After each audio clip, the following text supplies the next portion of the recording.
మంత్రస్థిలం మంత్రత్తుకుళ్ళీడానవస్తువిలం మంత్ర ప్రధాన ఆచార్యన్ పకరణం ప్రేమం కనక్క ఉండానాల్ కార్యకరమావధు శేషిత్వ శరణ్యత్వ ప్రాప్యత్వంగళాహిర ആകാരത്രയുക്തമായി ഇമ്മന്ത്രത്തുക്കു വാച്യവസ്തുവായിരിക്കിற ഈശ്വരൻ വിഷയത്തിലും തന്മന്ത്രം ബ്രാഹ്മണാധീനം എന്നും വഴിയേ ഇമ്മന്ത്രം ആരാചാര്യാധീനമായി ഇരുപ്പതു ഉണ്ടാകയാലേ ഇല്ലേ യഥാപ്രതിപത്തിയുക്തനായിക്കൊണ്ടു തനക്ക് ഉപകരിച്ച ആചാര്യ വിഷയത്തിലും തത്തദ്വൈലക്ഷണ്യാരൂപമാക പ്രേമം അക്ഷീണമുണ്ടാനാൽ നമ്മന്ത്രം ഇവനൊക്കു കാര്യകരമാകും. నిన్నటి కాలక్షేపంలోని సూత్ర సారాంశాన్ని ముందుగా మనం తెలుసుకొని మళ్ళీ మరో సూత్రానికి వెళ్తాం. ఇక్కడ నిన్న ఈ మంత్రము తిరుమంత్రం యొక్క వైభవాన్ని చెబుతూ ఆ తిరుమంత్రము మనము అనుసంధించుకోవడం ఎట్లాగా అంటే దాన్ని ఉచ్చరించుకొని దాన్ని వల్ల మనం ఫలితాన్ని పొందాలి అన్నప్పుడు ఏం చేయాలి అనే అంశాన్ని చెబుతూ ఆ సూత్రంలో మనకి మంత్రత్తుకు మంత్రస్థిరం మంత్రత్తుకు ఉల్ ఈడాన వస్తువులమ్ము మంత్ర ప్రధాన ఆచార్యం పక్కడం ప్రేమం కనక్క ఉండానాలు. కనుక మంత్రము విషయంలో కానీ మంత్రంలో కానీ మంత్రము ఏ విషయాన్ని చెబుతున్నదో ఆ విషయంలో కానీ అలాగే ఆ మంత్రాన్ని కృప చేసినటువంటి ఆచార్యుని విషయంలో ప్రేమం కనక్క ఉండానాల్ అద్భుతమైనటువంటి ప్రేమ తత్వము మనకు ఉన్నట్టయితే అధికంగా అప్పుడు కార్యకరమావదు ఆ మంత్రం పనిచేస్తుంది అన్నారు. అంటే ఏమిటి, మంత్రములో ఉండేటువంటి గొప్పతనం ఏమిటో తెలుసుకుని ఆ మంత్రం మీద విశ్వాసం కలిగి ఉండాలి. ఎందుకొరకంటే అన్నిటిలాగా అది అనుకుంటే అది పనిచేయదు మనకు. అందువల్ల ఇది సకల వేదముల యొక్క సారాంశంగా భావిస్తున్నాం కనుక వేదములు చదివినంత ఫలితాన్ని ఈ మంత్రం ఇస్తుందని, వేదములలో తెలుసుకోవాల్సిన విషయమంతా దీంట్లో ఉంది కనుక ఇంతకన్నా ఇంత గొప్ప మంత్రము లేదు అనేటువంటి అంశంతో ముందు ఆ మంత్రాన్ని చాలా ప్రేమతో అనుసంధించాలి. ప్రేమతో అనుసంధించడం అంటే ఏమిటి అంటే దాని మీద విశ్వాసంతో పాటు దాన్ని మరొకరికి అంటే అధికారి కాని వాడికి చెవిలో పడకుండా దాన్ని మనము జపించుకోవాలి. అధికారి కానివాడంటే అర్థం ఏమిటి? దాని మీద నమ్మకం లేనివాడు, దాని గురించి ఆచార్యత ఆ మంత్రాన్ని పొందనివాడు.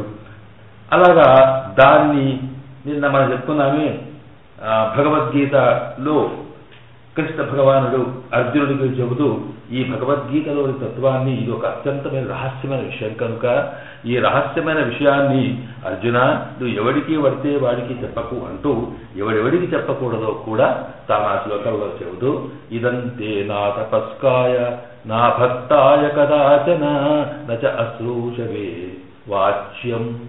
అందువల్ల ఎవడైతే ఈ భగవద్గీతలోని రహస్యాన్ని విశ్వసించడో, ఎవరైతే దానికి ప్రేమ లేదో, ఎవరికి తపన లేదో, ఎవడైతే తాను అది పొందాలనేటువంటి తహతహతో ఆచార్యుడి దగ్గరికి వెళ్ళి సేవ చేయడం, అలాగా చివరికి ఏమైతే నచ అభ్యసూయతి. ఆఖరికి ఏం చెప్పాడంటే ఇవన్నీ ఎవరికి చెప్పినా ఎవరికి చెప్పకపోయినా కనీసం వీడికి మాత్రం చెప్పకూడదు. ఎవడంటే నచ సహ అభ్యసూయతి. అభ్యసూయతి అసూయ కలవాడికి మాత్రం చెప్పదు. అసూయ అంటే ఏమిటి? అసూయ అంటే గుణేశ్వపి దోష ఆరోపణం అసూయ. మన శాస్త్రంలో ప్రతి మాటకి కూడా చక్కని నిర్వచనం ఉందన్నమాట. మనం వాడే ప్రతి మాట యొక్క అర్థాన్ని వివరిస్తాయి. అసూయ అంటే గుణేశ్వపి దోషస్య ఆరోపణం. గుణములు అంటే మంచి గుణములు ఉన్నప్పటికీ కూడా ఇవి గుణవంతుడు, ఈ గుణములు ఉన్నాయని తెలిసి కూడా వాటిని మనము ఒప్పుకోలేక వాడి మీద ఏదో ఒక దోషాన్ని నిరూపించడం అసూయ అంటాం.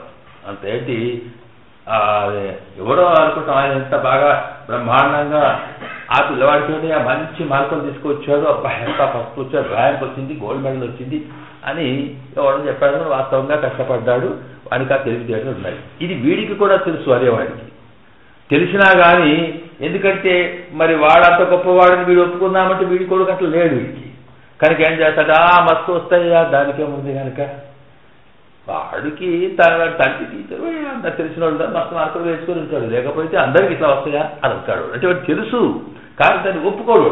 ఎందుకంటే ఆ లోపల ఉన్న ద్వేషం ఉంటుంది ఏదో ఒక దీనివల్ల వాడు ఒప్పుకోకుంటే గుణేశ్వపి వాడిలో మంచి గుణములు ఉన్నప్పటికీ అది వీడికి తెలిసినప్పటికీ కూడా దాన్ని వీడు ఒప్పుకునేటువంటి మనసు లేక దాన్ని ఏం చేస్తాడంటే దాంట్లో ఏదన్నా ఒక రంధ్రాన్వేషణ చేసి ఏదో ఒక దోషం తీసి ఏముంది ఇంతే కదా అనేటువంటి స్థితి చెప్పడం అసూయ. అంటే ఇక్కడ వెళ్తే అసూయ అంటే అర్థం తెలిసిపోయింది. ఇప్పుడు వాడు బాగా సంపాదించిండు అంటే మస్తు సంపాదిస్తాడు, అంతా వస్తాయి ఇట్లా అంటే కష్ట శ్రమపడి చేసినాడని తెలుసు వాడికి, తెలియకపోవడం కాదు.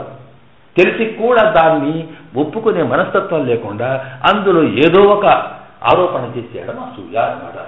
అభ్యసూయతి. ఎవడైతే ఇలా అసూయ పడతాడో వాడి మాత్రం చెప్పకమన్నాడు.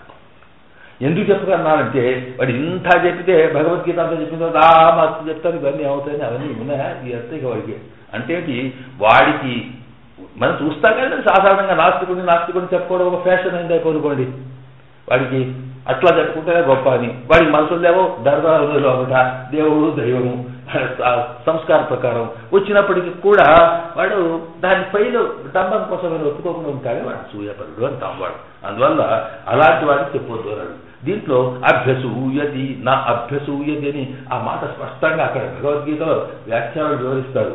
ఎందుకంటే ఈ మాటలు చెప్పే పద్ధతిలో కూడా దేనికి ఎక్కువ ఇంపార్టెన్స్ ఇచ్చినాడు కృష్ణ భగవానుడు అంటూ నచ అస్త్రూషవే. అన్యమో ఏమిటి చతుర్థి చెప్తారు ఇక్కడ. ఇలాంటి వాడి కొరకు చెప్పకు, ఇలాంటి వాడికి చెప్పకు, ఇలాంటి వాడికి చెప్పకు. నా తపస్కాయ నా అభక్తాయ అయ అంటే కొరకు వాడికే చతుర్థి వస్తుంది. అలా చెప్తూ చిత్త చివరికి అభ్యసూయతి అనేది ఒక వర్క్ వేశారు ధాతు అంటే ఇవన్నీ వేరు. ఈ లాస్ట్ వచ్చేటప్పుడు దీని పొజిషన్ వేరే అనమాట. కనుక ఇవన్నీ ఈక్వల్ గా తపస్సు చేసే లేదా తప్పించని వాడి కొరకు చెప్పినా చెప్పేవచ్చు, కోరి విధి లేకపోతే సేవ చేయలేదు చెప్పావు, ఎది చేసినా కానీ అసూయ ఎవడికి ఉంటుందో అంటే దాని నమ్మకం లేకపోవడం కాకుండా ఉన్న గుణములు తెలిసి కూడా వాడేంటంటే దాన్ని ఎలాగైనా సరే ఖండించాలనేటువంటి ఉద్దేశంతో దాంట్లో ఏదైతే దోషాలు పెడతాడో వాడికి మాత్రం ఈ రహస్యం చెప్పకపోతున్నారు. ఇది భగవద్గీత రహస్య విషయంలో. అదే ఇక్కడ మనకు ఇక్కడ చెప్తున్నాం మంత్రస్థిరం. ఈ మంత్రం విషయంలో కూడా అంతే.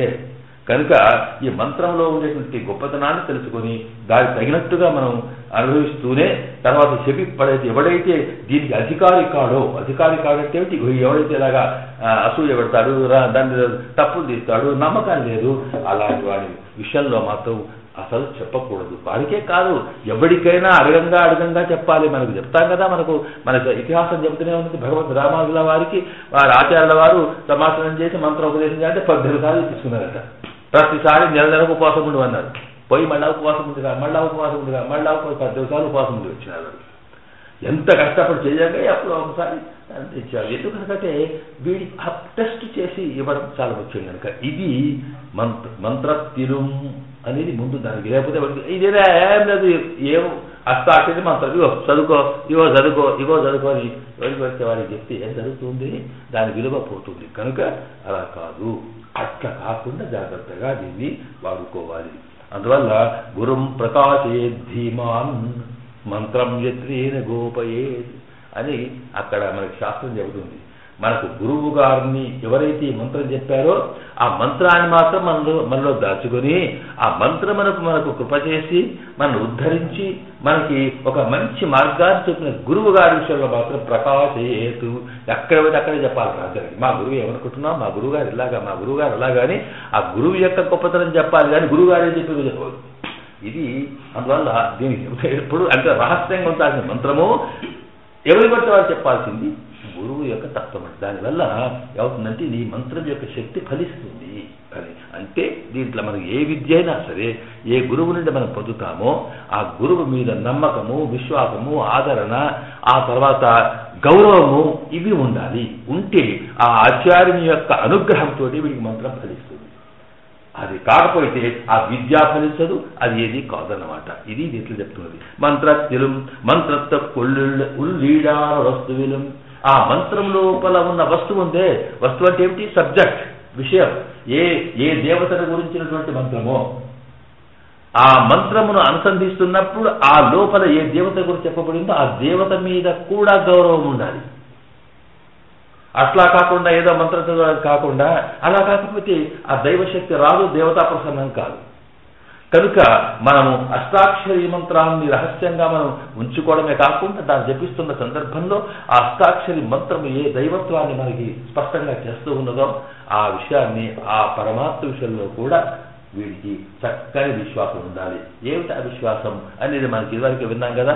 ఆ పరమాత్మ నాకు సంబంధించిన వాడు, నేను అతనికి సంబంధించిన వాడిని అని అంటూ ఈ ఆత్మ పరమాత్మకే చెల్లింది అని చెప్తూ అనన్య శేషత్వ, అనన్య చరణత్వ, అనన్య భోగ్యత్వ ఈ లక్షణాలు ఏవైతే ఉన్నాయో ఇవన్నీ నేను ఆయనకు తప్ప ఇంకోటికి సేవ చేసేవాడిని కాదు, ఆయనకు తప్ప ఆయన మాట తప్ప ఇంకోటి సంగతి వినేవాడిని కాదు, ఆయన తప్ప నాకు ఇంకొకటి రక్షకుడు లేడు, ఆయననే నాకు సర్వస్వం అనేటువంటి భావనతో ఆ దేవత మీద ఎప్పుడైతే ఆ పరమాత్మ మీద విశ్వాసం కలిగి మంత్రాన్ని జపిస్తుంటావో కార్యకరవావదు బ్రహ్మాండమైనటువంటి అది పనిచేస్తూ ఉంది అని ఆచార్యన్ పక్కలు. అట్లాగే ఇక్కడ ఏంటంటే ఆ విషయం మీదనే కాకుండా అది ఎవరైతే మంత్రం ఇచ్చినారో ఆచార్యుల విషయంలో కూడా మనం గౌరవం ఉండాలి అంటూ ఇక్కడ ఒక శ్లోకాన్ని మనం చెప్తున్నారు. దైవాధీనం జగత్సర్వం, దైవాధీనం జగత్సర్వం మంత్రాధీనం తు దైవతం తన్మంత్రం బ్రాహ్మణాధీనం బ్రాహ్మణో మమ దేవత. ఇది దాని అర్థాన్ని ఇక్కడ వివరించారన్నమాట. ఇది మనకి సంహితలో ఉన్న అంశం. దైవాధీనం జగత్సర్వం, ఈ లోకమంతా కూడా ఎవరి అధీనంలో ఉన్నది అంటే మన మాత్రం అధీనంలో. వాడు ఆడిస్తే ఆడుతుంది, పాడితే పాడుతుంది, పుట్టిస్తే ఉంటుంది, లేకపోతే పోతుంది. జగత్సర్వం అంటే జగత్ అంటే అర్థం ఏంటి, కదులుతున్న ఈ ప్రపంచమంతా కూడా, మారుతున్న ప్రపంచమంతా. గమనం అంటే చలనం. ఇలాగా ఈ ప్రపంచం ఎప్పుడు కూడా, ఈ ప్రకృతి ఎప్పుడు కూడా చలనము లేకుండా లేదు, ఆగి ఉండదు. ఎప్పటికీ మార్పులు మనకు తెలియనటువంటి చలనాలు జరుగుతూ ఉన్నాయి కనుక దీనికి జగత్ అని పేరు. ఈ జగత్తంతా కూడా దైవాధీనం, ప్రపంచం పరమాత్మ అధీనమైంది. మరి పరమాత్మ అంటే ఏమిటి, మనకి జగత్తులో ప్రపంచంలో మనకు విజయం లభించాలంటే ఎక్కడైనా సరే ఈ ప్రపంచమంతా మనం అనుకున్నట్టు జరగాలి అనుకుంటే ఎవరి యొక్క అనుగ్రహం కావాలంటే దైవాధీనం కనుక వాడిని ప్రార్థిస్తే ప్రపంచంలో మనకి ఏదైనా సాధించగలుగుతామని. పోని వాడి అనుగ్రహం మన మీద రావాలంటే ఏం చేయాలి అంటే మంత్రాధీనంతు దైవతం. ఆ ఏ దేవతను మనం ప్రార్థిస్తామో ఆ దేవత ఆ శక్తి మంత్రములో ఉంటుంది కనుక ఆ మంత్రము అంతే కదా. మనం ఎవరినైనా రావాలనుకున్నప్పుడు పిలవాలి పిలిచేది ఎన్నటి పేర్లా ఉంటుంది. ఎవడి పేరు పెట్టి పిలిస్తే వాడు వస్తాడు, లేకపోతే ఇంకోటి ఎందుకు వస్తాడు వాడు. అట్లాగే మంత్రం అంటే అక్షరం యొక్క సమూహం కనుక, శబ్ద సమూహం కనుక ఆ రకంగా ఉన్నటువంటిది. అంటే పేరు నామము అందులో ఉండే రూపము ఈ రెండింటిని కలిపి ఉంటుంది కనుక మంత్రాధీనంతు దైవతం. దైవత అంటే రామ మంత్రంలో రాముని యొక్క తత్వం, కృష్ణ మంత్రంలో కృష్ణ తత్వం. ఇలాగా ఏ మంత్రం తీసుకుంటే ఆ మంత్రముకు అధీనమైనటువంటి మంత్రంలో ఉండేటువంటి దైవశక్తి ఉంటుంది, అది మంత్రంలో ఉంటుంది కనుక మంత్రాన్ని జపిస్తే ఆ శక్తి ఉత్పత్తి అవుతుంది. కనుక మనకేం కావాలి, ప్రపంచమంతా మన చేతిలో ఉండాలి లేదా మనం అనుకున్నట్టు జరగాలంటే భగవంతుని యొక్క దివ్య అనుగ్రహం కావాలి, దివ్యశక్తి మనలో రావాలి. ఆ దివ్యశక్తి రావాలంటే ఏ శక్తి ఆ శక్తి దేనికి ఎందులో పెట్టబడి ఉందో అది మనకు తెలియాలి, అది మంత్రం. కనుక మంత్రాధీనందు దైవతం తన్మంత్రం బ్రాహ్మణాధీనం. మంత్రం ఎక్కడ ఉంది అంటే అది బ్రాహ్మణుడి చేతిలో ఉందట. అంటే ఆచార్యుడు, బ్రాహ్మణుడి ఇక్కడ ఎవరు ఆచార్యుడు గురువు చేతిలో ఉంటుంది కనుక ఆ గురువు మంత్రం చెప్పాలి, ఆ మంత్రాన్ని మనం జపించాలి. చెప్పినప్పుడు గురువు చెప్పినటువంటి అందులో ఏంటంటే గురువు మంత్రం చెప్పాలంటే గురువు మీద కూడా ప్రేమ ఉండాలి, లేకపోతే చెప్తాడు అని.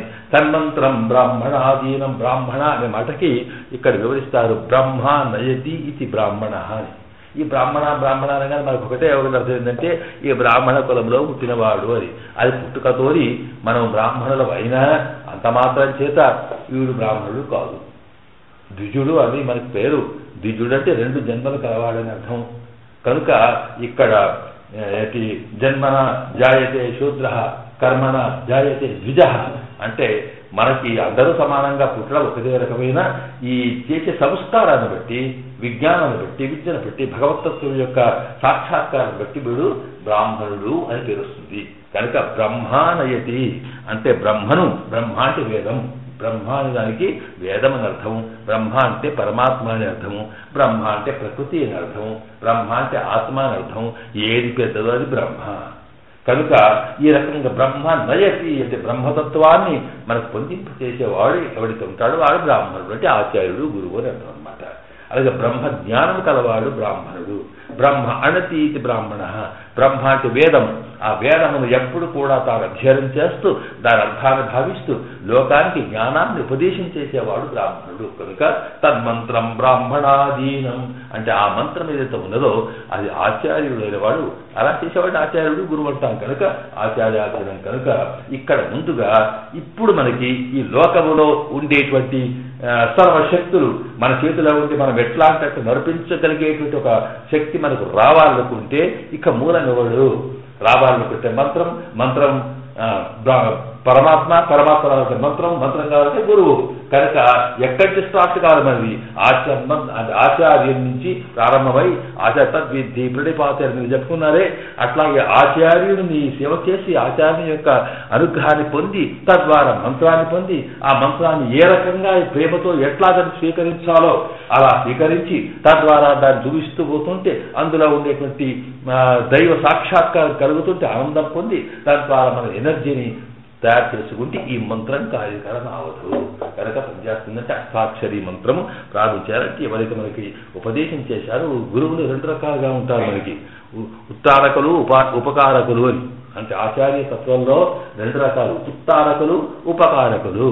ఉత్తారకు అంటే లేపి పైగా కూర్చోబెట్టేవాడు, ఉద్ధరించిన వాడు. పైకి ఉద్ధరించడం అంటే అంటే పైకి, హరించడం అంటే తీసుకురావడం. ఎక్కడనో బురదలా పడినటువంటి వాడిని పైకి తీసుకొచ్చిన వాడు ఉత్తారకుడు. ఉపకారకుడు అంటే ఏమిటి, వాడికి ఒక మంచి గుణములు కలగజేసి వాళ్ళలో జ్ఞానాన్ని పెంచి వాడిని చక్కగా అన్ని రకాల ఒక తీర్చిదిద్దగలిగేటువంటి ఆచార్యులు ఎవరు ఉంటారో వాడిని ఉపకారకుడు అంటాం.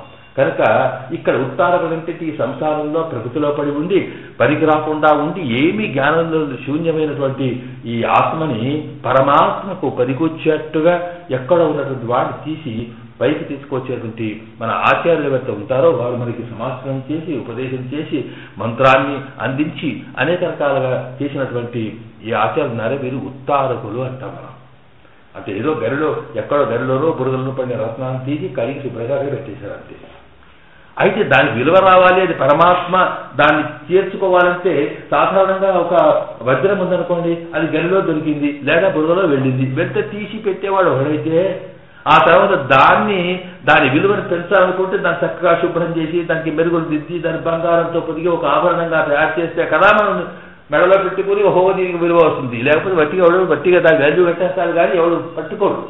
కనుక ఆ రకంగా పట్టినటువంటి వజ్రాన్నో లేకపోతే దాన్నో తీసుకుని ఒక కంసారి దాన్ని చక్కగా తయారు చేసి దాంట్లో ఏమి లేకుండా దానికి మెరుగులు దిద్ది ఒక అందమైనటువంటి నగగా తయారు చేసి అది మనం మెడలో పెట్టుకోవడానికి ఎట్లా ప్రయత్నం చేస్తాము, అట్లాగే సామాన్యంగా సంసారంలో పడి ఉన్నటువంటి వాడిని పరమాత్మ వైపు తిప్పుతూ ఆయనకు కావలసిన మంత్రాన్ని ఉపదేశించిన వాడు ఉన్నటువంటి ఆచార్యుడు ఉత్తారకుడైతే అలాగా వచ్చినటువంటి ఆత్మని జ్ఞానబోధ ద్వారా, సంప్రదాయ విశేషాల ద్వారా, అర్థబోధన ద్వారా వాడికి ఎప్పటికప్పుడు వాళ్ళు జ్ఞానాన్ని పెంచేటువంటి ఆచార్యుడు ఉంటాడే ఆయన ఉపకారకుడు. మనకి హెల్ప్ చేసిన వాడు ఏం ఉపకారకుడు అంటే ఇది అంటే అది నగగా ఈ ఆత్మని నగగా తయారు చేసి పరమాత్మను సమర్పించిన వాడు అనమాట. కనుక ఇక్కడ చెప్తారు మనకి మంత్ర ప్రధాన ఆచార్య మంత్రం ఎట్లా చెప్పినారు, మంత్ర అర్థ ప్రధాన ఆచార్యుని కూడా ప్రారంభం అట్లాగే సమతుల్యంగా భావించాలి అని మన ముందు చెబుతున్నారు. కనుక ఆచార్యం పక్కన ఆచార్యం అంటే ఇలాంటి వాడు అనమాట. ఈ రెండు రకాల ఆచార్యులను కూడా మనం ప్రేమించి అట్లా ఉంటే కార్యకరమావదు. ఇది లోకంలో అంటే మనకి వస్తువు ఇచ్చిన వాడి విషయంలో, వస్తువులోని తత్వం విషయంలో అలాంటి ప్రేమతో అనుసరించినట్టయితే అది తప్పకుండా మనకి ఫలితం ఇస్తుంది. యథా ప్రతిపత్తి యుక్తనాయికొండు ఉపకరిత ఆచార్య విషత్తులు తద్దత్ వైలక్షణ్యాన్రూపమాహ ప్రేమం అత్యేన గుండానాల్ ఈ మంత్రం ఇవనుక్కు కార్యకర్మావధు. ఈ ఆచార్యుడు కూడా యథా ప్రతిపత్తి యుక్తనాయికొండు, ఇది చాలా ముఖ్యమైన అంశం అనమాట. అంటే ఏమిటి, ఆచార్యుని భావన కూడా ఎట్లా ఉండాలి, ఆచార్యునికి యథా ప్రతిపత్తి అంటే ఏమిటి, దాంట్లో ఉండవలసిన అసలు పొజిషన్ ఎట్లా ఉండాలో అట్లా ఉండడం, ఎట్లా విశ్వాసం ఉండాలో అట్లా విశ్వాసం ఉండడం, దానికి నిజమైన తత్వం ఏమిటో దాన్ని ఆ రకంగానే ఉంచగలిగేటువంటి తత్వం కూడా ఆచార్యుడికి ఉండాలట. ఆచార్యుడు కూడా మంత్రమిస్తే ఏమిటంటే అక్కడ వివరిస్తారు. ఆచార్యుడికి ఉండవలసినటువంటి ప్రతిపత్తి ఏమిటి అంటేనట, ఆచార్యుడు ఒక గురువు శిష్యుడికి ఒకరికి సమాచారం చేసినాడు, వారికి మంత్రాన్ని ఉపదేశించినాడు లేదా జ్ఞానోపదేశం జరిగిన తర్వాత వీడు ఆయన ఈయన శిష్యుడు అయినాడు. అయిన తర్వాత వీడు నా శిష్యుడు అని చెప్పుకున్నాడా వాడు ఆచార్యుడు కాదట. ఈ ప్రతిపత్తి అంటే ఏంటి, విశ్వాసం అంటే ఏమిటనమాట, వాడు ఎప్పుడైతే వాడు ఉద్ధరించినాడో పైకి తీసుకొచ్చినాడో వాడికి మంత్రోపదేశం చేసిన తర్వాత పరమాత్మ దగ్గరగా చేసినప్పుడు ఈయన సంతోషపడాల్సింది ఏమిటట, ఇక్కడ వీడు నా శిష్యుడు కాదు మా ఆచార్యుల శిష్యుడు అనుకోవాలి. అందువల్ల మనం ఏ పని చేసినా ఆచార్య శ్రీహస్తేన ఆరాధనం కృత్వా, మనం చేసే ఆరాధన కూడా నేను దేవుడి పూజ చేస్తున్నాను ఏంటంటే నేను దేవుడి పూజ చేసుకుంటున్నాను, నువ్వు చేసేది కాదు, ఆచార్య శ్రీహస్తేన అదే చేస్తున్నారు. ఎందుకంటే ఎప్పుడూ పిల్లల కోసం సంపాదించి పెట్టేవాడు తండ్రి తప్ప చిన్నపిల్లలు ఎక్కడేం చేస్తారు కనుక అట్లాగే ఈ ఆధ్యాత్మిక తత్వంలో సామాన్యమైనటువంటి పిల్లల లాంటి ఈ సంసారాన్ని ఉద్ధరించేవాడు జ్ఞానం కలిగినటువంటి తండ్రి ఆచార్య. అందువల్లే ఆచార్యుడు గరీయాన్ బ్రహ్మద పిత అని. తండ్రులు రెండు రకాలట, జన్మని శరీరాన్ని ఇచ్చిన తండ్రి ఒకడైతే జ్ఞానాన్ని ఇచ్చిన తండ్రి ఒకడు. ఈ ఇద్దరి లోపల ఎవరు గొప్ప అంటే గరీయాన్ బ్రహ్మద పిత అంటే బ్రహ్మతత్వాన్ని చెప్పిన వాడు, జ్ఞానాన్ని అందించినటువంటి తండ్రి ఆచార్యుడే కన్న తండ్రి కన్నా గొప్పవాడు. కనుక ఆ సిద్ధాంతం సరే ఇక అక్కడికి వెళ్ళాల్సి. అందువల్ల ఆచార్యుని యొక్క ఆ విషయాన్ని దృష్టిలో పెట్టుకుని ఆచార్యుని మీద ప్రేమ అంటే ఆచార్యుడు అట్లా కావాలంటే ఏం చేయాలి, తన శిష్యుల విషయంలో ప్రతిపత్తి. ఏమిటి ఆ ప్రతిపత్తి అంటే ఈ ఆచార్యుడు కూడా నేను ఏదైతే శిష్యుని తయారు చేసిన వీడు నా శిష్యుడు కాదు, మా గురువు గారు చెప్పారు కదా, అందువల్ల వారికి ఆచార్యుడికి నేను మా ఆచార్యుల వారికి నాతో పాటు వీళ్ళు కూడా చేర్చుకున్నాను గోష్ఠిలోకి రండి అని అందరినీ పిలవాలేమో ఒకరిని సాపలేసి కూర్చుని పిలుస్తున్నాం. పిలిచినప్పుడు ఏమిటన్నమాట, అలాగే ఈ ఆచార్యుడు కూడా చేస్తున్నది. మరి ఆ ఆచార్యుడు ఏమనుకుంటాడు, ఆచార్యుడు అనే భావన వీడిని వాడిని ఎవరు తయారు చేసినా కానీ ఈ కుటుంబంలోకి మా ఆచార్యుల వారు అగ్గితో చేసిన అంటాడు. ఇలాగా పోయితే అక్కడ ఏమవుతుంది, తస్మిన్ రామానుజార్యే గురురితి పదం భాతి. అందువల్ల అందరికీ కూడా జగదాచార్యుడైనటువంటి రామానుజుల వారే. కనుక ప్రతి ఆచార్యుడు కూడా రామానుజ స్వరూపము, రామానుజ సిద్ధాంతంలోకి వీళ్ళను తీసుకురావడం, ఆ తర్వాత ఆ రామానుజుల వారే తాను స్వయంగా పరమాత్మ యొక్క విజ్ఞానం పొందిన వారు కనుక వారికి చేర్చాలనే భావన ఆచార్యుడికి ఉండాలి. అంతేగాని పెద్ద లిస్టు రాసుకొని వీడు నా శిష్యుడు, వాడు నా శిష్యుడు, వీడు సంచారం పోయి లెక్క పెట్టి అంత ఎవరా నువ్వు నా శిష్యుడే, నువ్వు కాకపోతే తాత నా శిష్యుడు అని ఇట్లా అవసరం లేదు. ఇది ఆచార్యుల ప్రతిపత్తి. అలాగే శిష్యుడి విషయంలో కూడా వారికి అంటే నాకు ఈ గురువుగారు ఇంకా వారికి అభిమానం ఎక్కువగా ఉండాలట. ఆ తర్వాత శిష్యుడిని చేర్చుకునేటప్పుడు కూడా ఆ శిష్యుని విషయంలో ఆచార్య విషయంలో ఇంకొక లక్షణం ఏంటంటే వీడు నా శిష్యుడు కాదు, వీడు నాతో ఉండే భాగవతోత్తముడు అనుకొని వాడిని బాగుపరిచినందుకు ఇక్కడ ఏంటంటే నేను దీనికి ఏదో జ్ఞాన ఉపదేశం చేశాను, నేను సంవత్సరం చేశాను, ఇంకేదో చేశాను, ఓహో చేస్తాను అనుకోవద్దు. ఎందుకంటే భగవత్ సంప్రదాయంలోకి పరమాత్మ యొక్క అనుగ్రహం పొందడంలో మరో జీవిని నేను తీసుకొచ్చి పెట్టానే, ఇది పరమాత్మ సేవ అని భావించుకోవాలి ఆచార్యుడు. అప్పుడే మంత్రం కార్యక్రమం అవదు, వీడిచ్చిన మంత్రం పరిస్థితులు అక్కడ. అంతే తప్ప నేను మంత్రం ఇచ్చి కదా నీకు ఇంకేదో అన్నాడు అనుకోండి, వీడికి ఫలించదు, అది వాడికి ఫలించదు. కనుక ఈ రకమైన ప్రతిపత్తితో చేస్తే ఈ పనికి వస్తుంది. ఎంత సూక్ష్మంగా చెబుతారు అక్కడ. అందువల్ల ప్రపత్తియుక్తనాయికొండు తనకు ఉపకరిత ఆచార్య విషయత్తులం తద్వైలక్షణాదూపమాహ ప్రేమం చీరముండానాల్ ఈ మంత్రం అవునొక్క కార్యక భావనని అని ఆ విషయమంతా కూడా. అందువల్ల ఒకవేళ ఈ మంత్రం యొక్క వైభవం చెప్పి ఇది సకల వేద తత్వముల యొక్క సారాంశమే కాకుండా దాన్ని ఎట్లా మనం ఉపయోగించుకోవాలి, దాన్ని ఎలాగా దాన్ని ఏ భావనతో దాన్ని పొందాలో, ఎట్లా చేస్తే అది మనకి ఫలితమిస్తుందో కూడా ఈ సూత్రంలో చెప్పి సంసారిகள் தங்களையும் ஈஸ்வரனையும் மறந்து ஈஸ்வர கைங்கரியத்தும் இஜுந்தோம் என்கிற இதுவன்றிக்கு சம்சார பாகிற பெருங்கடலே விஜுவனோபட சர்வேஸ்வரன் தன் கிருபையாலே வெறுகள் தன்னைய அறிந்து கரவரம் சேரும்படி தானே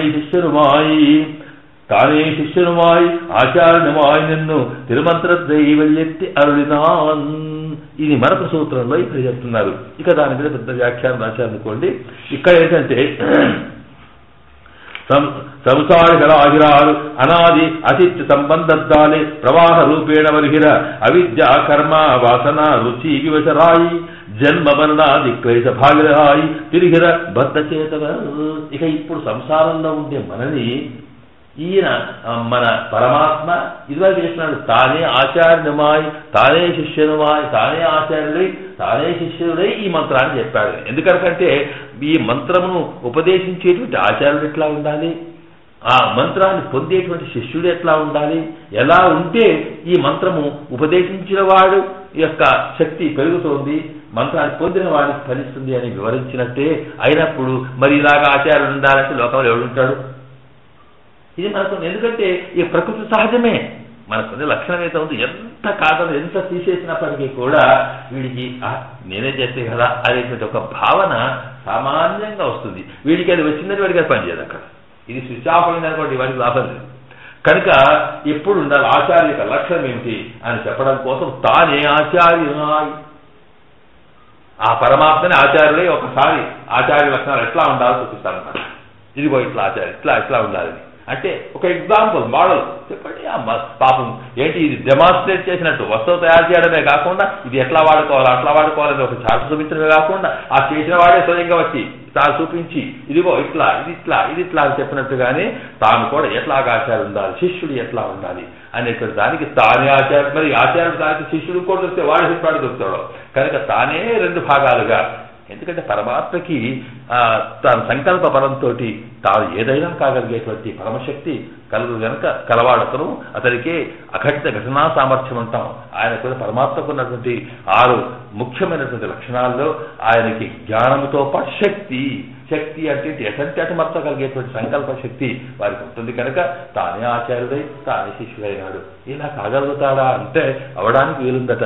ఎందుకంటే సామాన్యంగా వైకుంఠంలోకి ముక్తాత్మ వెళితే అంటే ఈ శరీర బంధం వదులుకొని తాను పరమపదంలో చేరిన ఆత్మ, దాన్ని ముక్తాత్మ అంటాం. ఆ ముక్తాత్మకే ఎంత శక్తి వస్తుంది అంటే ఏకథా భవతి, ద్విధా భవతి, త్రిధా భవతి, బహుధా భవతి అని ఒక ఆత్మనే ఎన్ని రకాల తాను మార్చుకొని పరమాత్మ యొక్క దివ్య కళ్యాణ గుణములను అనుభవించగలుగుతుందని ఉపనిషత్తు చెబుతూ ఉంటే అసలు ఈ ఆత్మకి ఇంత ఉంటే పరమాత్మకు అధీనమైన ఆత్మకే ఇంత మార్చగలిగే శక్తి ఉన్నప్పుడు పరమాత్మకి ఎందుకు ఉండదు?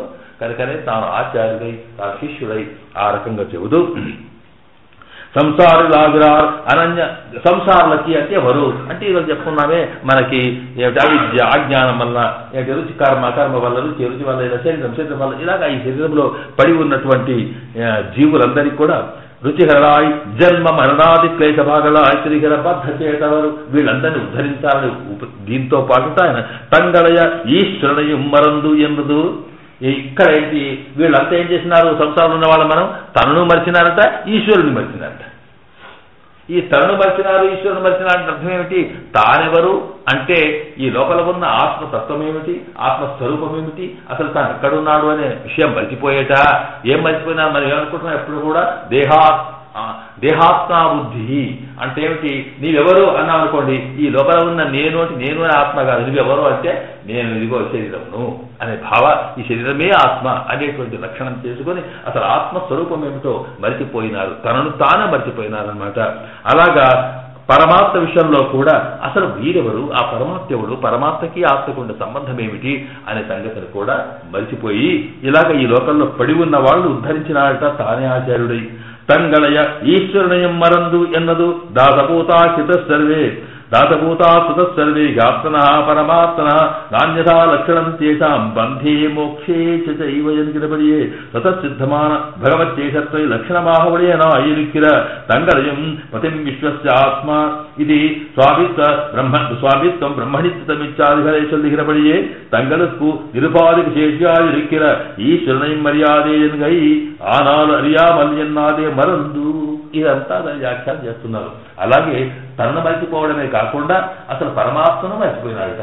ఏమిటి పరమాత్మ? పతిం విశ్వస్య ఆత్మే చరగం శివచ్యుతం నారాయణం అనే సకల లోకాలకి అధిపతి అతను, ఆయననే బ్రహ్మాండ నాయకుడు, ఆయననే సర్వశక్తివంతుడు పరమాత్మ అని తెలుసుకుని అలాంటి పరమాత్మకి నేను దాసుణ్ణి, నేను అతనికి లొంగి ఉండవలసిన వాడిని, అధీనమైన వాడిని అనే సంగతి తరలి మర్చిపోయి దాసభూతాకి దాసే అందరూ కూడా లోకములో ఉండే సకల జీవులు పరమాత్మకు దాసులు, అతని యొక్క అధీనమైన వాళ్ళని సంగతి మనం మర్చిపోవడమే కాకుండా స్వామిత్వం బ్రహ్మణిత్వం వీటన్నిటికీ కూడా యజమాని వాడు పరమాత్మనే అనే అంశము మర్చిపోయి ఈ రెండు మర్చిపోవడం వల్ల ఈ సంసారంలో పడి రకరకాల కష్టాలు పడుతున్నటువంటి వీళ్ళు పడుతున్న వాళ్ళు పడడమే కాకుండా ఈందో మినిగిరా మేము పడిపోయినాము అనేటువంటి భావన కూడా లేకుండా మేము ఏదో హాయిగా ఉన్నాం, బ్రహ్మాండంగా ఉన్న కష్టాల్లో ఉన్నాం అనుకొని బాధ హాయిగా ఉన్నాం సంతోషంగా ఉన్నాం అనేటువంటి ఒక భ్రమలో బతుకుతున్నారు వీళ్ళు.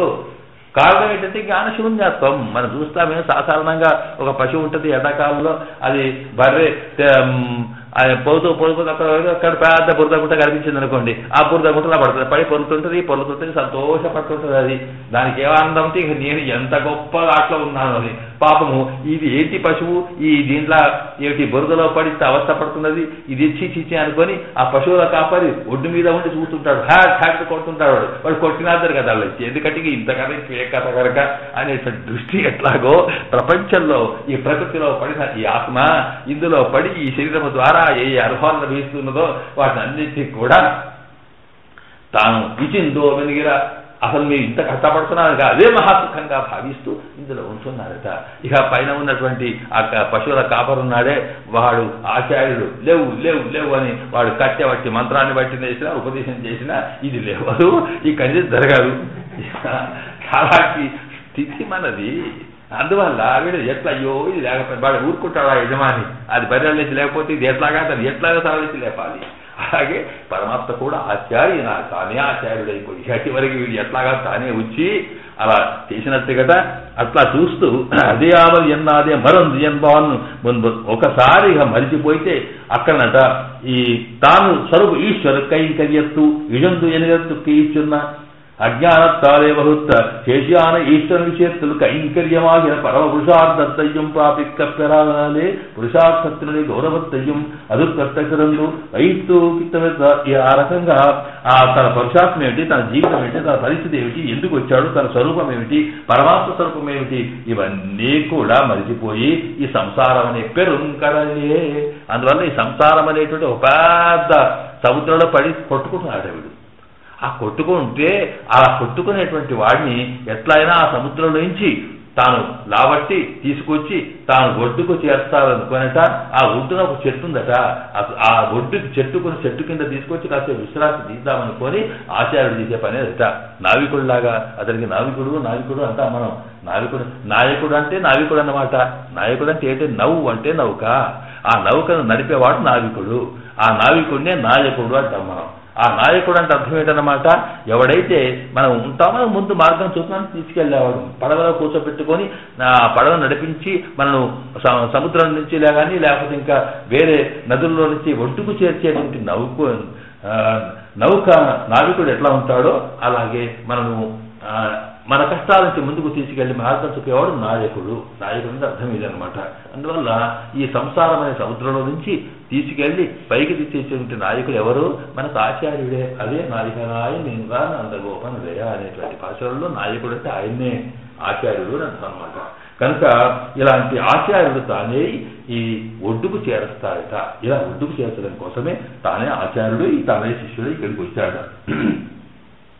ఇత్యాది సకల శాస్త్రం ప్రతిపాదిక అర్థపంచకర్తయ్యం అర్థంగళ ఇవరహల్. సరే, ఇంత దూరం వచ్చిన తర్వాత ఈ రకంగా వాళ్ళని తీసుకొచ్చి ఒడ్డుకు తీసుకురావాలని ప్రయత్నం చేసి తానే ఆచార్యుడే, తానే శిష్యుడై ఈ రకంగా అవతరించినాడు నరనారాయణ స్వరూపంలో.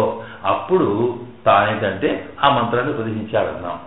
తర్వాత సరే ఇక్కడ మొట్టమొదటి ఆచార్య లక్షణాలు చెప్పు. తానే ఆచార్య, ముందేమో నేను ఆచార్యుడిని, తానే శిష్యుడే వచ్చాడన్నాడు. ఇప్పుడు ఏమంటున్నారంటే ఆచార్య లక్షణాలు కన్నా ముందు శిష్య లక్షణాలు చెప్తున్నారు. ఎందుకంటే రిసీవ్ చేసేవాడు వాడు, తీసుకునేవాడు వాడిట్లా ఉండాలి. ఏదైనా ఇచ్చేవాడు ఏదో ఇస్తాడు, కానీ తీసుకునేవాడు ఏ రకంగా లైన్లో ఉండి తీసుకోవాలన్నా, పక్కకుండా తీసుకోవాలన్నా, మీద వైపు ముందుకోవాలన్నా, మరి లేకపోతే వచ్చిన దానికి ఏం చేయాలి వాడు. ఈ రకంగా శిష్యుని కొన్ని లక్షణాలు, తీసుకునేవాడికి కొన్ని లక్షణాలు చాలా ముఖ్యం. ఎందుకంటే ఒక పాలను పోసేటువంటి వాడు పోయొచ్చు, కానీ ఆ పాత్ర ఎలా ఉండాలి, పాత్ర శుద్ధి ఎట్లా ఉంటే అవి మనకు పనిచేస్తాయి అన్నట్టుగానే ఈ మంత్రాన్ని ఆచార్యుడు మనకు కృప చేస్తే ఆ మంత్రాన్ని రిసీవ్ చేసుకుని దాన్ని తీసుకొని దాన్ని జాగ్రత్తగా పనికూర్చేట్టుగా చేయగలిగేటువంటి వ్యక్తి ఉపయోగించుకునే వాడు ఎవరితో ఉంటాడో అతను ఎట్లా ఉండాలి అది చెప్పడం కోసమే తాను శిష్యుడై వచ్చాట. ముందు ఆ శిష్యు అనే దానికి మరొక సూత్రంలో శిష్యనాయనింద్రదు శిష్యున్ ఇరక్కు మిరప్పు నాట్టార్ అరియామయాలే అత్తయ్యరవేకాహ. శిష్యుడు అంటే ఎట్లా ఉండాలి, నాట్టార్ అరియాల్ అంటే లోకములో ఉండేవాళ్ళు వాస్తవానికి శిష్యుడు అంటే ఎట్లా ఉండాలి అని తెలపడం కోసం తానే శిష్యుని యొక్క అవతారం ఎత్తాడు పరమాత్మ అని. ఆ శిష్యుని యొక్క అవతారం వ్యక్తి ఏం చెప్పాడు ఇక్కడ చెప్తున్నారు. ఇక్కడ ఆనాల్ ఆచార్య నిన్ను వెడియెత్తి అరుడిన అవయావదో శిష్యరాయ్ నిన్నదు ఎరుకాహవెన్న అరుడు తిరిగిరార్ అంటే ఆచార్యుడే వస్తే చెప్పిపోతే అయిపోయి కదా. ఇది మళ్ళా శిష్యుడు దేనికి ఇష్టం నాకు తీసుకుంటలేదు అంటే ఎప్పుడు కూడా ఒక వస్తువు తయారు చేసిన వాడి ఉద్దేశం ఏదో అమ్ముడు పోతే ముఖ్యం కాదు. ఎందుకంటే అమ్ముడు పోయింది అనుకోండి, వాడెవడో తీసుకుని పోయినాడు, మళ్ళీ వాడు రావాలంటే దాని ఉపయోగం వాడికి ఉండాలి. వాడికి తెలిస్తే తెల్లారే వస్తాడు, ఇక లేకపోతే అక్కడికే సమాప్తం వాడి బిజినెస్. అట్లాగే పరమాత్మ కూడా ఆచార్యుడై తాను అవతరి చెప్పినా దీన్ని ఎట్లా వాడుకుంటున్నాడు, ఏం జరుగుతుంది కూడా సూపర్వైజ్ చేయాలి.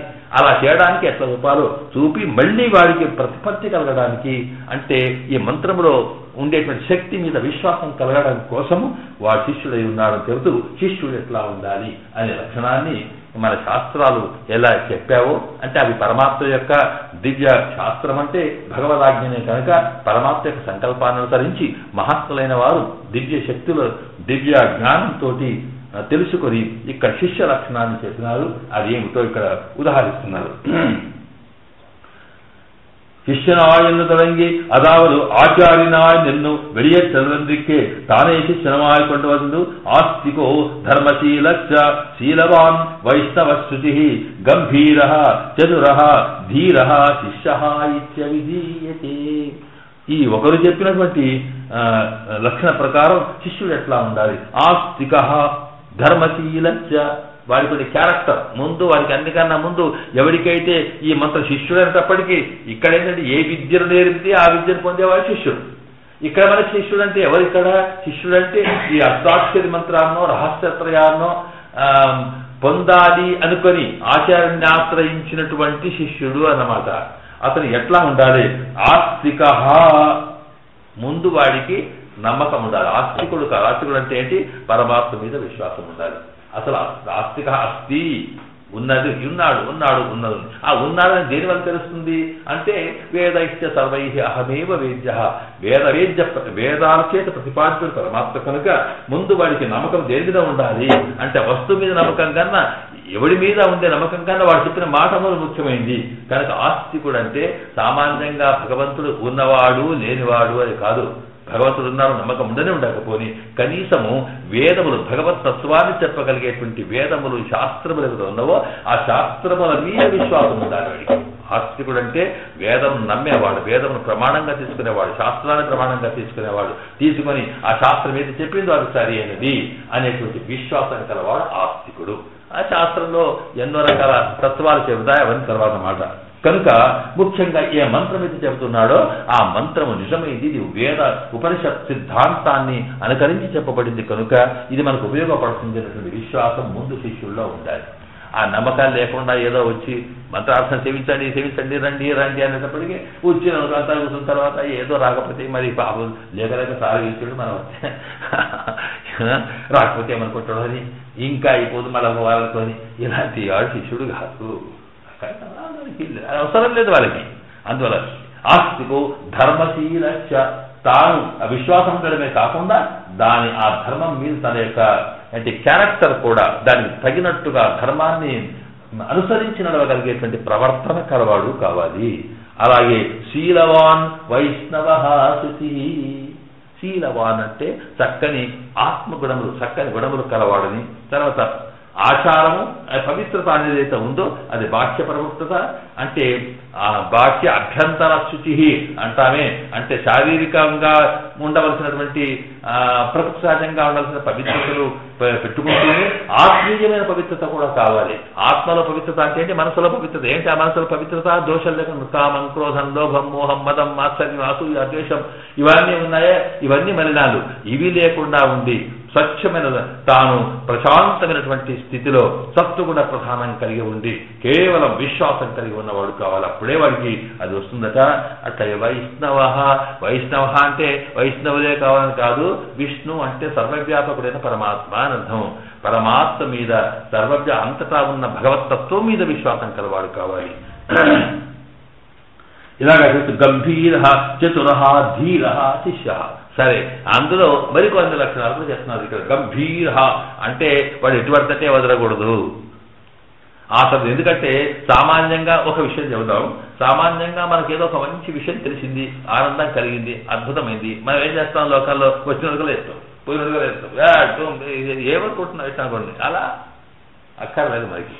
ఎందుకంటే ఇది మన వస్తువు మనకు మంచిగా అనిపించింది, మనం తీసుకున్నాం. ఎదుటివాడు కూడా విమర్శ చేస్తున్నాడు అనుకోండి, అంత మాత్రం చేత మనం తొలికి వాడితో మనం వాదన పెట్టుకోలో, లేకపోతే వాడికి ఎట్లా కాదు ఇందులో ఇట్లా ఉంది అందులో అట్లా ఉంది, వాడికి మన మంత్రం మీద విశ్వాసం లేదు, మన తత్వం మీద విశ్వాసం లేదు, వాడికి వైదిక ప్రమాణం మీద లేనప్పుడు వాటి అది తెలిసి వాదన అనేది ఎప్పుడు ఉంటుందంటే ఇద్దరికి ఒక ఒప్పుకున్న ఒక ప్రమాణం కావాలి, ఒక స్టాండర్డ్ కాదు. అంటే ఏదో ఒక సబ్జెక్టు అది ఇద్దరు ఒప్పుకొని దాని మీద అర్థాలు తాత్పర్యాలు వ్యాపారం జరగాలి తప్ప వాడితో తోవా మనదో తేవా, వాడికి అసలు దీన్ని నమ్మకమే లేదు, వాడిని పట్టుకొని మనం ఇట్లా అట్లా అంటే వాడు మన కాకుండా మనం దీన్ని కూడా తిడతాడు. కనుక అవసరం లేదు. గంభీర అసలు చతురహ మంచి చాతుర్యం కలిగి ఉండాలంటే అర్థం ఏంటన్నమాట, ఎక్కడైనా దీన్ని విమర్శించాలనుకోండి ఎవడైనా, ఒకవేళ అదే సంగతి మీద విశ్వాసం ఉన్నవాడు కూడా ఒక్కొక్కసారి తాను విమర్శిస్తూ ఉంటే దాన్ని చక్కగా చాకచక్యంగా చెప్పగలిగేవాడు కావాలని.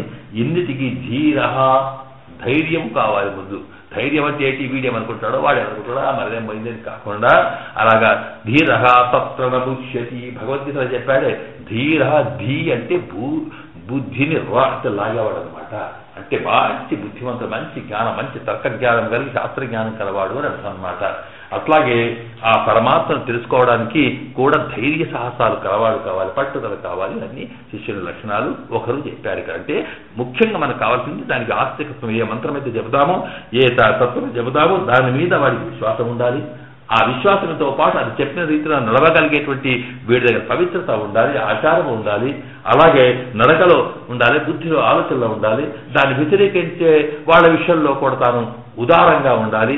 అంతే తప్ప మనకి ఇవన్నీ అక్కడ ఇలాంటి స్థితి వాడికి రావాలి. ఇలా లక్షణం కలవాడి శిష్యుడని, అలాంటి వాడికే ఈ మంత్రాన్ని అందించాలి అని ఆ మంత్రాన్ని పొందేవాడు ఎట్లా ఉంటాడు చెబుతూ అక్కడ చెప్పిన తర్వాత శరీరం, ఇక తర్వాత ఆచార్య విషయంలో ఇక్కడ దాకా చెప్పి ఒక శిష్యునికి ఉండేటువంటి క్యారెక్టర్ ఎట్లా ఉండాలో చెప్పాడు.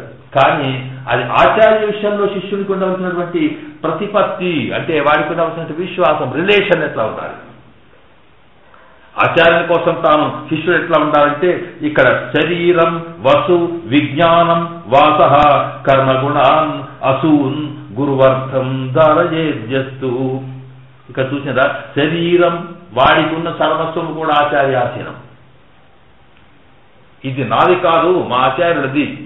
అందువల్లే మన చేతితోటి మనం ఆరాధన చేస్తున్న ఆచార్య శ్రీహస్తేనాటి అంటే ఆచార్యులు వచ్చి వారి చేతితో చేయిస్తున్నామా, ఈ చెయ్యి నాది కాదు మా ఆచార్యులది అనే భావన కనుక శరీరం, సకలమైనటువంటి శరీరం, వసు విజ్ఞానం. వసు అంటే మనకు ఉండేటువంటి ఆస్తి, మనకున్న జ్ఞానం వాడిస్తుందే. కనుక పరమాత్మ ఇచ్చిందైనా పరమాత్మ ఆచార్యుల ద్వారా మనకి ఇస్తున్నాడు కనుక మనకు డైరెక్ట్గా కనిపించేవాడు ఆచార్యుడే. కనుక మనం నమస్కారం చేసి మొదలు ఇక్కడే, తర్వాత అక్కడ సంగతి.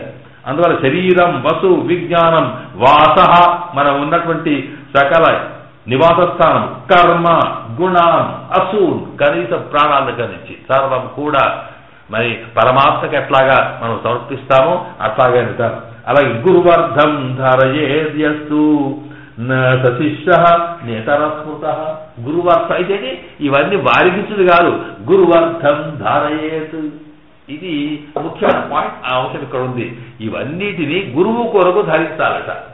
అంటే మనం వస్తువు సంపాదిస్తున్నాం, బాగా డబ్బు సంపాదిస్తున్నాం, డబ్బు సంపాదించి వారికి మనం కాదు, సంపాదిస్తుంటే గురువు కొరకు సంపాదించాలట.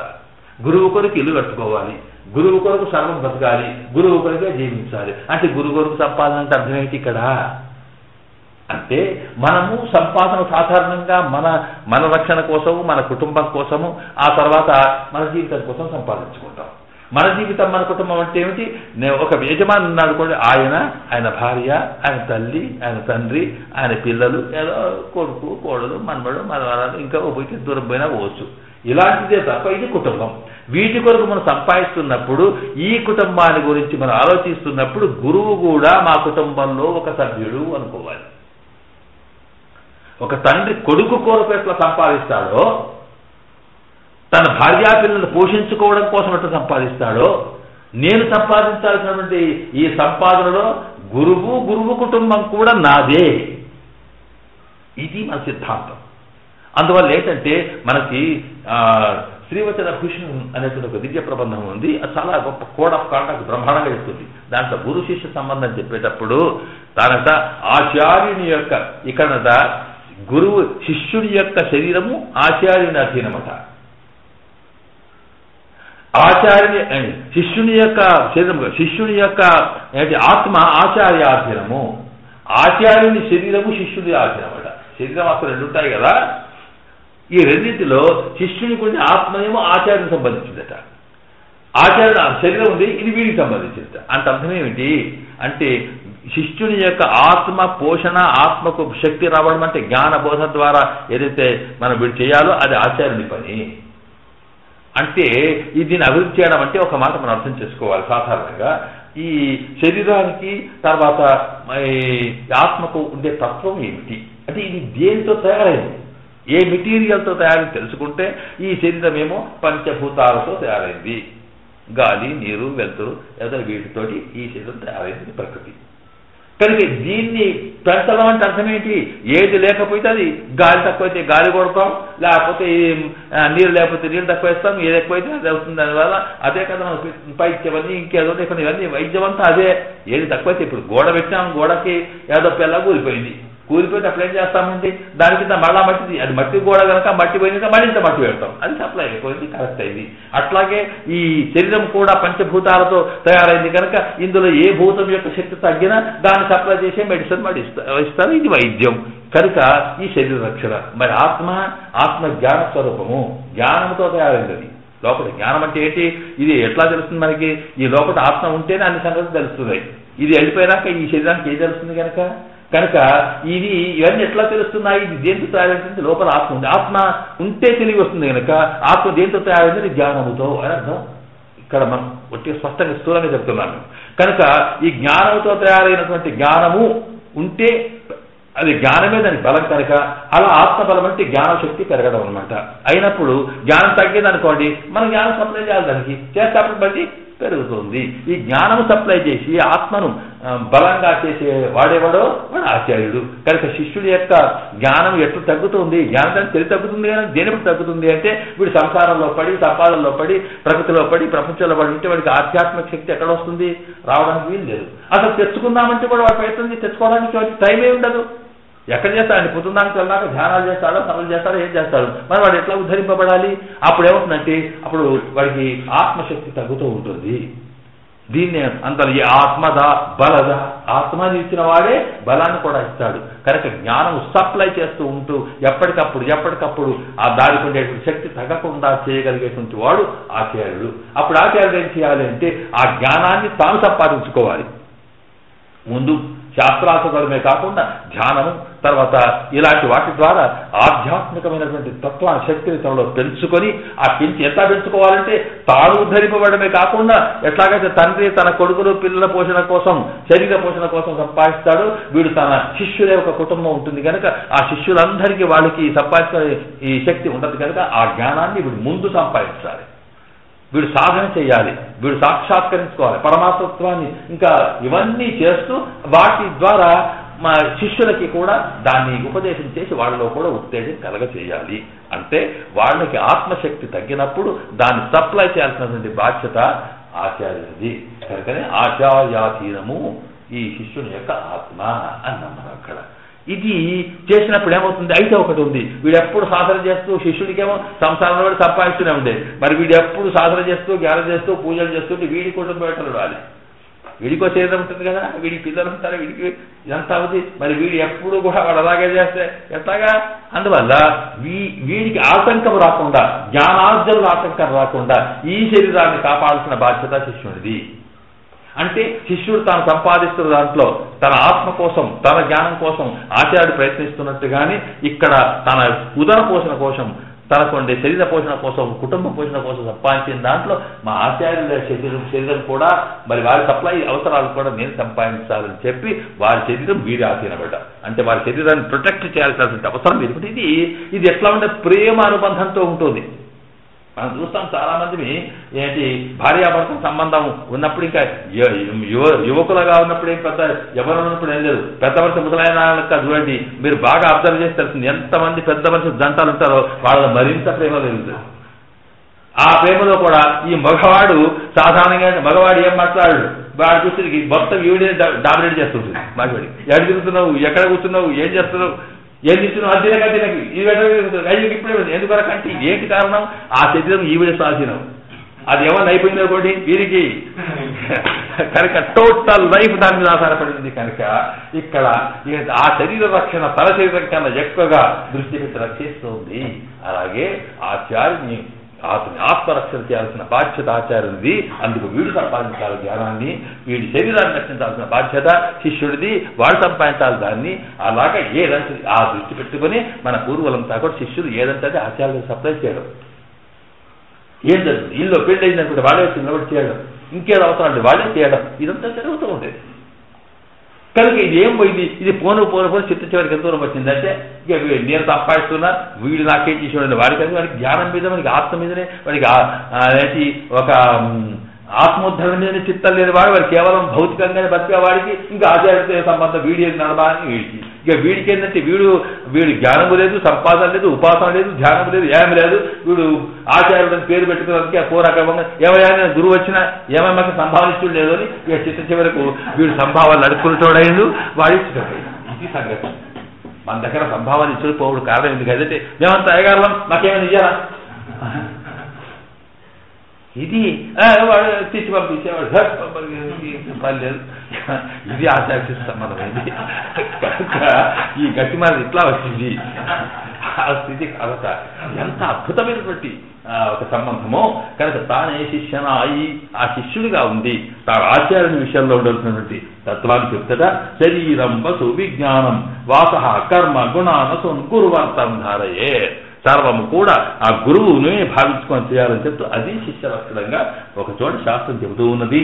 ఆ తర్వాత సంబంధి సద్బుద్ధి సాధుసేవి సముచిత చరిత తత్వబోధాభిలాషి శుశ్రూషౌ త్యక్తమాన ప్రణిపతపర ప్రశ్నకాల ప్రతీక్ష శాంత దాంత అని మన వేదాంత దేశకుల వారు శిష్యుని యొక్క లక్షణాలు చెబుతూ సద్బుద్ధి మొదలు మంచి బుద్ధి ఉండాలి వాడికి. ఆ మంచి బుద్ధి అనేది ఏంటంటే ఆచార్య విషయంలో మొదలు ముఖ్యంగా సంబంధాలు ఏంటంటే మంచి విషయాల్లో ఏమండి మీరు బాగా చదువుకున్నాను మీ ఆచార్యుల వారు, ఎందుకంటే సాధారణంగా పరమాత్మ ఎవడి ద్వారా ఎవడికి జ్ఞానాన్ని చేస్తాడు.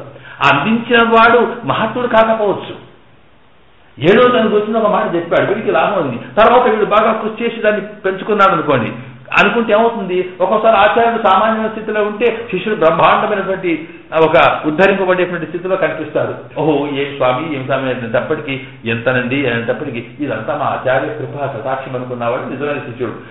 ఏమండి మీరు ఫలాని వారి దగ్గరనే చదువుకున్నారా కనుకనే వారికి చాలా వాక్యం వస్తుంది, ఏదో చెప్పినాడు మనకి అంత మనమే కష్టపడి నేర్చుకున్నానండి నేను అన్నారు అనుకోండి, సద్బుద్ధి కాదు. కనుక వేదాంత తీసుకురావాలి ముందు చెప్తారు మీరు సద్బుద్ధి కావాలి మీకు. సత్ అంటే పరమాత్మ, ఆ పరమాత్మ మీద బుద్ధి ఉండాలి, పరమాత్మ రూపమైన ఆచరణ మీద చక్కని విశ్వాసం, వారి మీద ఒక గౌరవం ఉండాలి. ఎలాంటి వారైనా సరే మన సాధారణంగా సమాచారం పొందుతున్నాం, ఆచార్య పరంపరగా వచ్చినటువంటి ఆచార్యులు ఉన్నారు, వాడికి ఏమి రాదు, వారికి రాకున్నా మనం ఎందుకంటే ఆ పద్ధతిని బట్టి ఆచార్య శిష్యు అయినాం కాగానే వీరికి ఏం రాదు. అక్కడ చూసి మరి ఎన్నోసార్లు అనుకుంటాం, మరి ఎవరు చూసిన జిఆర్ స్వామి చూడగా జిఆర్ స్వామి పెద్దవారని సరే అది మా పూర్వజన్మ సుకృతం వల్ల మంచి వచ్చి ఏదో ఒకటికి శిష్యులైన వారు కావచ్చు కాక అంత మాత్రం చేత ఈ వీరి చూడగా వారెప్పుడో చిన్నతనాన్ని సమాచారం అయిపోయి ఉన్నారు, వారెవరో చేసినారు ఏది కానీ చూడు ఎంత మంచిగా గురువు గీతోడు కాక గాయంతో అయితే లేదు అని. ఇది కాదు సద్బుద్ధి సాధుసేవి. ఈ సద్బుద్ధి ఎప్పుడు వస్తుంది? సాధుసేవి సత్పురుషుల యొక్క సేవ వల్ల, సత్పురుషులు తిరిగినప్పుడు మంచి లక్షణాలు కలిగినప్పుడే వస్తుంది అని చెప్పి ఇలాగా సద్బుద్ధి సాధుసేవి సముచిత చరిత చక్కని నడవడి కావాలి. తత్వబోధాభిలాషి ఇన్ని చెప్పిన తర్వాత తత్వబోధ అసలు నీవేది పొందినావో దాని యొక్క తత్వం ఏమిటో తెలుసుకోవాలనే కోరిక నీకు ఉండాలి.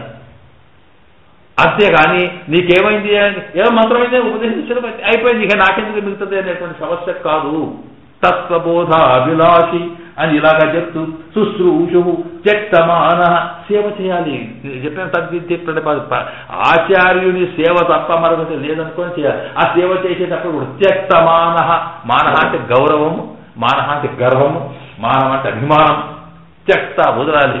ఆచార్యుడు కనిపిస్తే సాష్టాంగ దండ సమర్పించాలి, కానీ చూడగానే వాడు అక్కడి నుంచి ఎక్కడ దాకా అయ్యో గీత దగ్గర నేను దండ పెడతాను వాడేమనుకుంటాడు పెట్టాలని ఉన్నప్పటికీ కూడా పక్కకి ఎవడున్నాడు అనుకోండి, వాడేదో ఆచార్యుని కటాక్షం వల్ల మంత్రి అయినాడు కలెక్టర్ అయినాడు అనుకోండి, గురువు గారు వచ్చినారు, గురువు గారు వచ్చినప్పుడు సాష్టాంగ దండ సమర్పించే త్యక్తమా అది శిష్య లక్షణం. మిగతా విషయాల్లో గొప్పవాడివే కానీ అక్కడ ఉన్నాడు ఆయనకి ఇలాగా శాంత దాంత చక్కని పరిస్థితి కలిగి ప్రశాంతమైన మనసు కలిగి మంచి ఇంద్రియ నిగ్రహం కలిగి ఇవన్నీ కలిగి తత్వబోధ కలిగి అన్నిటికన్నా ముఖ్యం ఏదైతే మనకి ఏ మంత్రాన్నైతే ఏ ఉపదేశాన్నైతే ఏ జ్ఞానాన్నైతే అందిస్తున్నాడో ఆచార్య విశ్వాసం ఉంటే చాలు, ఇంకా మిగతా ఏమక్కర్లేదు. మన వాళ్ళు ఆ మాట చెబుతారు. బస్సులో ఎక్కిన తర్వాత మనం చక్కగా కూర్చున్న తర్వాత నడిపించేవాడికి డ్రైవర్ మీద విశ్వాసం ఉంటే చాలు, నీకేం కాదు పోతుంది, మంచిదనే పోతాం కానీ అట్లా కాకుండా కూర్చున్న మొదలై ఎవరు ఈ డ్రైవరు, ఎక్కడి నుంచి వచ్చాడు, ఈయన సర్టిఫికెట్ ఏంది, ఎవడు సాయం చేసాడు, అలాంటి వీడు మంచిగా నడిపిస్తాడా లేదా అనుకో నువ్వే అక్కడ కూర్చుంటాడు. వాడికి ఎప్పుడు వాడి పోయినా కదా ఎందుకు జరుగుతుందంటే వాడు నడిపిస్తాడు అనుకోండి, వాడు వేగంగా పోతుంది, ఎక్కడ తీసుకుని ఎక్కడ వెళ్తాడు, వాడిని నమ్మకం తక్కువ. అప్పుడు వీడి ప్రయాణం సుఖంగా నడవదు. కనుక ఎవరైతే మనకి ఇచ్చాడో ఆచార్య గురువు మీద స్పష్టంగా సర్వం గురువార్థం, గురువాధీనం. యారు ఎట్లా చేస్తే ఎట్లా పడవలా కూర్చున్నాడు, నా వల్ల నడిపిస్తున్నాడు, తీసుకుపోయి ముంచితే వాడు మునిగి మనం మునిగి దాంతో పాటు కట్టుకోవాలి అనే దృష్టితోటి ఈ శిష్య లక్షణాలు ఉండాలని చెప్పి శిష్యుడు మంత్రాన్ని పొంది జ్ఞానాన్ని ఆచరణ ద్వారా పొందగలిగే శిష్యుని యొక్క లక్షణాలు ఏమిటో చెప్పడం కోసం తానే ఆచార్యమాయ్ తానే శిష్యనమాయినదు అని వచ్చి మంత్రాన్ని తప్పు చేసినారు పరమాత్మ అంటూ ఈనాటి మనకి కాలక్షేపంలో ఆచార్యుల కృపల పిల్లల లోకాచార్యుల వారు మనకు చెబుతున్న అంశాల్లో ముఖ్యం ఏమిటి అంటే ఈ మంత్రం మనకి ఏ అష్టాక్షరి మంత్రమో రహస్యత్రయం మనకి ఏదైతే ఆచార్య వల్ల పొందామో అది మనకు ఫలించాలనుకున్నప్పుడు ఆ మంత్రం మీద గౌరవం ఉండాలి, మంత్ర అర్థం మీద గౌరవం ఉండాలి, మంత్రము కృప చేసినటువంటి ఆచార్యం మీద గౌరవం ఉండాలి. అలాగా ఉండడం వల్లనే అది మనకు బాగా పనిచేస్తుంది. అంతేకాకుండా ఆచార్యుడు అనేవాడు ఎట్లా ఉండాలి, శిష్యుడు ఎట్లా ఉండాలి అని చెబుతూ ఆచార్యుడు కూడా ఒక చక్కని ప్రతిపత్తి కలిగి ఉండాలి. ప్రతిపత్తి అంటే తాను ఉండవలసిన విధానం ఏమి తాను ఉండవలసిన విధానం అన్నప్పుడు ఆచార్యుడు ఒక వ్యక్తిని శిష్యుడిగా మార్చుకొని వాడికి జ్ఞానాన్ని చేస్తూ ఉంటే, మంత్ర ఉపదేశం చేస్తే ఇది నేను చేస్తున్నాను, నా వల్ల జరుగుతుందనేటువంటి స్వార్థము అహంకారము లేకుండా కేవలం ఆచార్య కృపగా వారి ఆజ్ఞగా నేను పనిచేస్తున్నాను, వెళ్ళి అందరినీ కూడా నేను ఏదైతే నీకు అందిస్తున్నానో 10 మందికి పంచమన్నారు. పెరుమాళ్ళు ఆరగించిన తర్వాత అర్చక స్వామి ఆరగింపజేసిన తర్వాత ఆ ప్రసాదం తీసుకెళ్ళి అందరికి పంచమని కదా భగవంతుడు చెప్పి అందరికి పంచుతున్నాడు, లేకపోతే నేను వస్తున్నా అనుకుంటే అట్లా కాదట. అలాగే జ్ఞానాన్ని పంచేటువంటి లక్షణం కలిగిన ఆచార్యుడు ఉండాలని, అలాగే శిష్యుడు కూడా ఆచార్య ప్రతిపత్తి కలిగి ఉండాలని, చక్కని బుద్ధి సత్ప్రవర్తన కలిగి ముఖ్యంగా ఏ విషయమైతే మనం ఒకరి ద్వారా పొందుతున్నామో దాని మీద విశ్వాసం ముఖ్యం. అలా ఉండి ఆస్తికో ధర్మశీలచ్చ ఉన్నవాడు శిష్యుడు అవుతాడని ఈ లక్షణాలన్నీ కూడా మనం చూపడం కోసం స్వామి స్వయంగా ఆచార్యుడి తానే శిష్యుడైనాడు. ఎక్కడైనాడు మనకు తెలుసు కదా, నరుడిగా నరనారాయణ అవతారంలో నారాయణుడిగా ఆచార్యుడు చెప్పి నరుడిగా ఎట్లా ఉండాలో మనకు ఆ ఘట్టం అక్కడ చదివితే తెలుస్తుంది ఎట్లా శిష్య ఆచార లక్షణాలు అనేది. అలాగే అర్జున్ని తానే అర్జునుడు అంటే మళ్ళీ నరనారాయణ రూపమే కదా, ఇతను నరుడు అతను నారాయణుడు. కనుక ఆచార్యుడిగా కృష్ణుడిగా ఎట్లా ఉన్నాడో ఆచార్యత్వం భగవద్గీతలో మొత్తం కృష్ణుడు ఆచార్యత్వం మనకు తెలుస్తుంది. అలాగే శిష్యుడిగా శిష్యస్తి హంసాది మాంసం ప్రపన్నాన్ని మొట్టమొదట నమస్కారం చేసినాడు కనుక ఆ రకంగా శిష్య లక్షణాలు అక్కడ చెప్పాడని ఈ రకంగా ఆచార్య శిష్య లక్షణాలు చెప్పడం కోసం తానే స్వయంగా వెంచేసి ఈ మంత్రాన్ని లోకానికి సంసారంలో పడి అసలు సంగతి తెలియకుండా కష్టాల్లో పడి ఎందుకు బలి రాకుండా ఉన్నామనేది కూడా మర్చిపోయి ఇలాగా చెడిపోతున్నటువంటి సంసారం ఉద్ధరించడం కోసం స్వామి మంత్రములు ఆ మంత్ర ఉపదేశకర్తగా దాన్ని స్వీకరించేవాడిగా తానే అవతరించాడు అనే తత్వాన్ని పిల్లలోకాచార్య స్వామి వారు మనకు కృప చేసినారు. ఓం తత్సత్. స్వస్తి ప్రజాభ్య పరిపాలితాం మహిషా గోబ్రాహ్మణే క్షమస్లోకా సమస్త ఆశ్మనో భవంతు దక్షిణపృష్టం మాత్రాయం తద్వితాన్ దేవనారాయణ నమోస్తుతే కాయేన వాచా మత్స్యేవ ఉచ్ఛాస్నావాసు కరోమి సకలం పరస్మై నారాయణాయ సర్వం శ్రీ కృష్ణార్పణమస్తు. ఓం తత్సత్. ఇవి మనం ఆరింపు చేసి అక్కడ పంచి చేసడానికి టైం సరిపోదనే ఉద్దేశంతో మేము పెరుమాళ్ళగా ఆరింపు చేస్తున్నాం. అక్కడనే జరుగుతుంది. అవన్నీ రోజు ఎట్లా తెచ్చేసా